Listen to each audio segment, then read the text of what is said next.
Hello everyone, welcome to my YouTube channel. तो आज हमारी हिस्ट्री की क्लास नंबर 19 और आज की क्लास में हम खिलजी वंश के बारे में पढ़ेंगे। तो चलिए शुरू करते हैं। खिलजी वंश का शासनकाल 1290 से लेकर 1320 ईस्वी तक रहा था और खिलजी वंश की स्थापना जलालुद्दीन फिरोज खिलजी ने की थी। गुलाम वंश के शासन को समाप्त कर 13 जून 1290 ईस्वी को जलालुद्दीन फिरोज खिलजी ने खिलजी वंश की स्थापना की और कैकुबाद द्वारा बनाए गए किलोखरी के महल में जलालुद्दीन ने अपना राज्याभिषेक करवाया था। उसके बाद है, इसने भारतीय हिंदू समाज के प्रति उदार दृष्टिकोण को अपनाया और जलालुद्दीन खिलजी की हत्या इसके भतीजे व दामाद अलाउद्दीन खिलजी ने अपने भाई अलमास बेग की सहायता से 1296 में कड़ा मानिकपुर नामक स्थान, जो कि इलाहाबाद में है, वहाँ पर कर दी। और उसके बाद यह शासक बना अलाउद्दीन खिलजी। 22 अक्टूबर 1296 को यह दिल्ली की गद्दी पर बैठा या दिल्ली का सुल्तान बना, जो भी है। इसके बचपन का नाम अली गुरसाब था और इसके पिता का नाम शिहाबुद्दीन खिलजी था, जो कि जलालुद्दीन खिलजी का भाई था। अलाउद्दीन खिलजी ने सेना को नगद वेतन देना एवं स्थायी सेना की नींव रखी थी। तो सेना को नगद वेतन देना शुरू किसने किया था? अलाउद्दीन खिलजी ने। उसके बाद है, दिल्ली के शासकों में अलाउद्दीन खिलजी के पास सबसे विशाल सेना स्थायी सेना थी। तो दिल्ली के शासकों में सबसे विशाल स्थायी सेना किसके पास थी? अलाउद्दीन खिलजी के पास। इस घोड़ों को दागने और सैनिकों का हुलिया दर्ज करने की प्रथा की शुरुआत की। इसने भूराजस्व की दर को बढ़ाकर उपज का आधा भाग कर दिया और इसने खमस, जिसे लूट का धन यानी कि लूट के धन को खमस कहा जाता था, खमस में सुल्तान का हिस्सा 1/4 भाग के स्थान पर 3/4 भाग कर दिया। यानी कि अगर पहले कोई 4 रुपये लूट कर लाता था तो उसमें 1 रुपया राजा का हिस्सा होता था, लेकिन अब अगर कोई 4 रुपये लूट कर आता है तो उसमें 3 रुपये राजा के पास होंगे। उसके बाद है, इसके द्वारा जजिया कर, जो कि एक गैर मुस्लिम कर था, यानी कि गैर मुसलमानों से लिया जाता था। जकात कर, यह एक धार्मिक कर था और यह संपत्ति का 40वां हिस्सा लिया जाता था इस कर का। और गडी कर, जो कि आवास कर होता था, और चराई कर लिया जाता था। तो ये प्रमुख कर थे जो अलाउद्दीन खिलजी के द्वारा लिए जाते थे। जजिया कर, जकात कर, गडी कर और चराई कर। जजिया कर गैर मुसलमानों से लिया जाता था, जकात कर धार्मिक कर था, गडी कर एक आवास का कर था और ये एक चराई कर था। अलाउद्दीन खिलजी ने सिकंदर द्वितीय की उपाधि धारण की थी। उसके बाद है, बाजार नियंत्रण के लिए बनाए गए पद। तो बाजार नियंत्रण के लिए इसके द्वारा जो बनाए गए पद थे वो थे दीवाने रियासत। यह व्यापारियों पर नियंत्रण रखता था और यह बाजार नियंत्रण की पूरी व्यवस्था का संचालन करता था। उसके बाद है, सेनाई मंडी। यह प्रत्येक बाजार में बाजार का अधीक्षक होता था। नेक्स्ट है, बरीद। बाजार के अंदर घूमकर बाजार का निरीक्षण करने वाले को बरीद कहा जाता था। और मनैयान व गुप्तचर, यह गुप्त सूचना प्राप्त करता था। तो ये अलाउद्दीन खिलजी के समय पर पद थे। उसके बाद है, जमायत खाना, मस्जिद, अलाई दरवाजा, शीरी का किला, हजार खंबा वाला महल, इन सब का निर्माण अलाउद्दीन खिलजी के द्वारा करवाएगा। और जो अलाई दरवाजा है उसे इस्लामी वास्तुकला का रत्न कहा जाता है। अलाउद्दीन खिलजी ने शराब तथा भांग पर रोक लगा दी थी और इसने भूमि को बिस्वा, जिसे वफाई बिस्वा भी कहा जाता था, उसमें मापने की प्रथा शुरू की। तो भूमि को वफाई बिस्वा या बिस्वा में मापने की प्रथा किसने शुरू की? अलाउद्दीन खिलजी ने।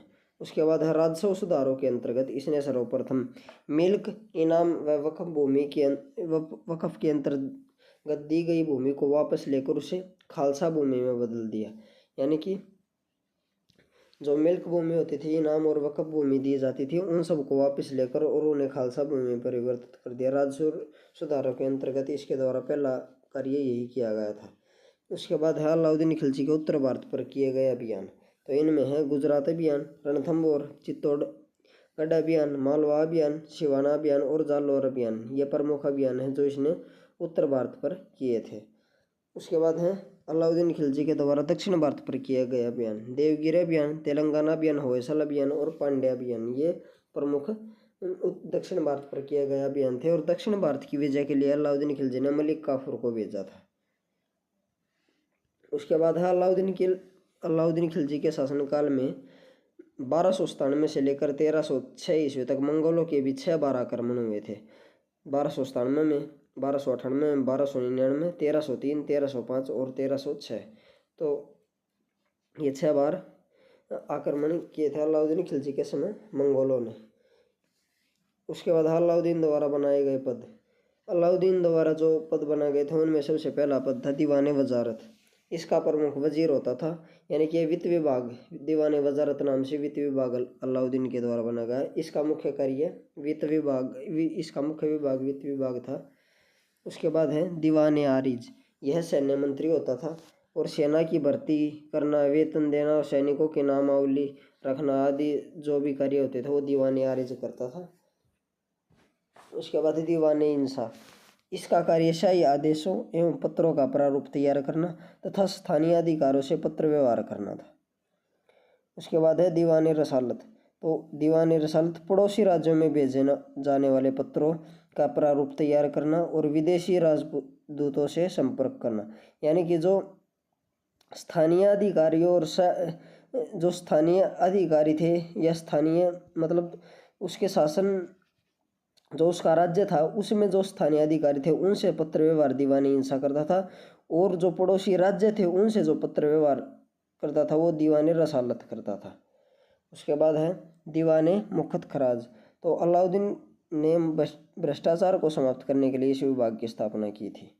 उसके बाद अगला पॉइंट है, इसने अपने शासनकाल में मूल्य नियंत्रण प्रणाली को दृढ़ता से लागू किया।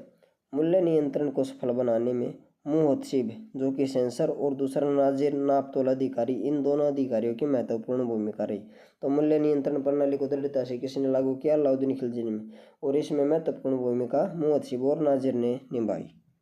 उसके बाद है अलाउद्दीन खिलजी की मृत्यु 4 जनवरी 1316 ईस्वी को हो गई, और इसकी मृत्यु के बाद मलिक काफूर ने 6 वर्षीय बालक शहाबुद्दीन उमर को गद्दी पर बैठाया, और मलिक काफूर ने सत्ता के लालच में शहाबुद्दीन को अंधा करवा दिया और स्वयं शासन करने लगा। मलिक काफूर ने सत्ता में केवल मात्र 35 दिन तक ही रहा था। इसके बाद मुबारक शाह खिलजी ने इसकी हत्या करवा दी। उसके बाद फिर मुबारक शाह खिलजी शासक बना, जिसका शासनकाल 1316 से लेकर 1320 ईस्वी तक था। इसे नगन स्त्री और पुरुष की संगत पसंद थी। यह कभी कभी राज दरबार में स्त्रियों के वस्त्र पहन कर आता था, और बरनी के अनुसार यह कभी कभी नगन होकर दरबारियों के बीच दौड़ता था। उसके बाद है इसने खुतबा व सिक्कों पर से खलीफा का नाम हटा दिया और स्वयं को खलीफा घोषित कर दिया। और मुबारक शाह खिलजी के वजीर खुसरो खां ने 15 अप्रैल 1320 को इसकी हत्या कर दी और स्वयं दिल्ली के सिंहासन पर बैठ गया, और इसने पैगंबर के सेनापति की उपाधि धारण की। तो खुसरो खां ने मुबारक शाह खिलजी की हत्या करके और पैगंबर के सेनापति की उपाधि धारण की और स्वयं शासन करने लगा। उसके बाद गाजी मलिक तुगलक ने खुसरो खां को युद्ध में पराजित कर दिया और तुगलक वंश की स्थापना की। और इसी के साथ ये टॉपिक खत्म होता है। अगर आपको वीडियो अच्छी लगी हो तो वीडियो को लाइक एंड शेयर करें तथा चैनल को सब्सक्राइब करें। Thank you. और अब नेक्स्ट वीडियो में हम तुगलक वंश के बारे में पढ़ेंगे।